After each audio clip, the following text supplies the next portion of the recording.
And I call Angela Crawley. Yeah. Thank you, Madam Deputy Speaker. I beg to move that leave be given to bring a bill to make provision for paid leave for people who have experienced miscarriage. This bill seeks to give 3 days paid leave for parents who have experienced miscarriage, ectopic pregnancy or molar pregnancy before 24 weeks. For any expectant parent, this is a devastating experience and one that is often further compounded by the stigma and shame of miscarriage. For some families, it may be an experience that happens more than once, compounding the trauma of their loss. At present, there is no legal right to paid leave for parents grieving the loss of pregnancy before 12 weeks. And while there are increasing numbers of organisations, including ASOS, Monzo, the Scottish Government and others, who have adopted paid miscarriage leave policies, sadly not all employers are as generous, and most employers who do not have the means to do so will not do so. The majority of employers will not offer such a policy without being prompted to do so through employment legislation. This means that many are suffering alone in silent grief following their pregnancy loss without the support that they need. I propose that this bill, rather than relying on the generosity of employers, the UK should follow the groundbreaking legislation in New Zealand and give all workers 3 days paid leave in the event of miscarriage. I know that I have support from members across this House, as well as the organisations including Miscarriage Association and the Ectopic Pregnancy Trust, as well as the 41,000 people who have signed the petition calling for paid miscarriage leave, and I ask members here today to give their support too. Madam Deputy Speaker, tragically, 1 in 4 pregnancies will end in miscarriage. This is not a minority issue and it's not a niche concern. This bill could benefit 1 million people each year. Under the current UK legislation, workers are entitled to 2 weeks of paid bereavement leave following a stillbirth after 24 weeks of pregnancy. And I am reminded of this often by the Minister each time I speak on this issue. However, no parent who loses a baby at 23 weeks and 6 days will somehow be comforted by the Minister's reliance on this arbitrary line in the sand. It offers nothing to grieving parents who have lost a baby before that 24-week mark, and it fails to recognise their grief and their loss. Instead, they must rely on sick leave or unpaid leave if they feel unable to return to work following their pregnancy loss. It's simply not good enough that those suffering a miscarriage and the associated grief of their loss are not recognised. While I welcome the Government's policy of providing paid bereavement leave for the loss of a child after 24 weeks of pregnancy, I propose that this bill would close a gap in support for those that experience pregnancy loss. Madam Deputy Speaker, I've worked on this issue for well over a year and longer, and it never gets easier to speak about these issues, so forgive me if I take a minute. Suffering miscarriage is not an illness.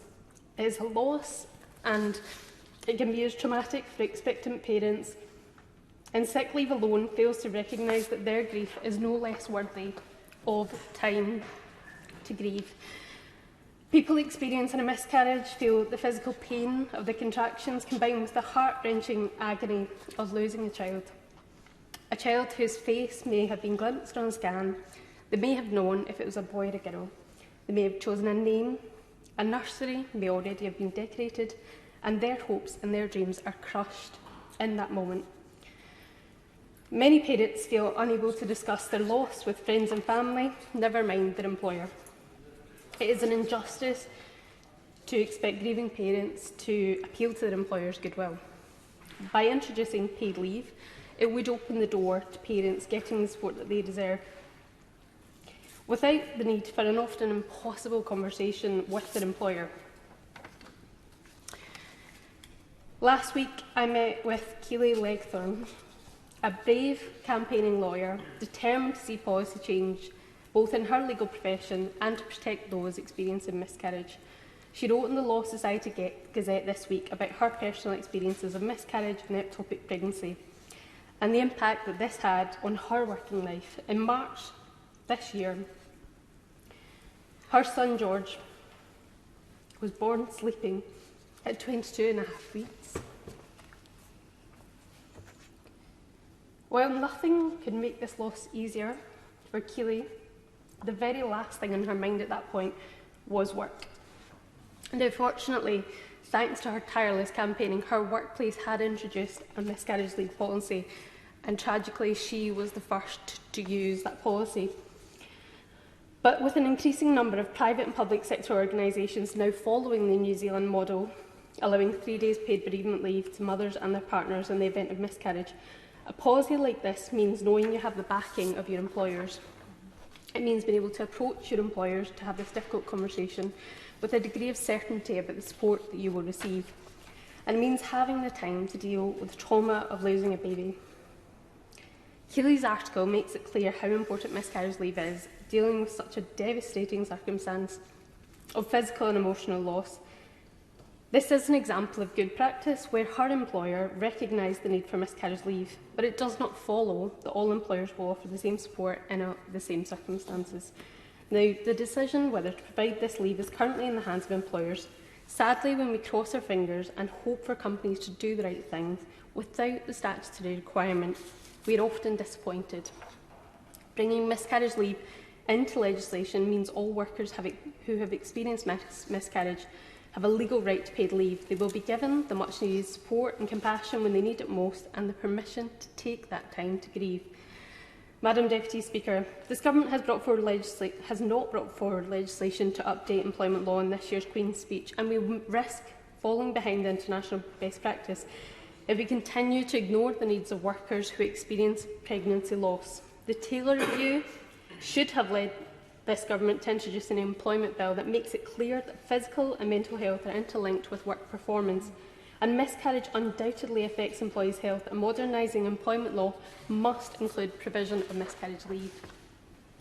This policy will aid workplace productivity by requiring employers to follow international best practice, but more than that, it will help individuals and families cope with one of the most difficult experiences that they will go through in their life. I hope members across this House will join me in calling for paid miscarriage leave to be made a reality in the UK. This is not an issue tied to independence. This is not an issue reserved to one side of the House or the other. This bill has cross-party support, and the colour of a rosette should not affect its chances of success in this House. I am standing here asking for a fairly small provision, less than I would like and less than most parents should expect. But a start. If you're a member of this House, it is likely that you have around 400 constituents who will experience a miscarriage this year alone. They may be crossing their fingers and hoping that this House finally does the right thing. Let's not disappoint them. The question is that the Honourable Lady have leave to bring in the bill. As many as are of that opinion say aye. Aye. The contrary, no. I think the ayes have it. The ayes have it.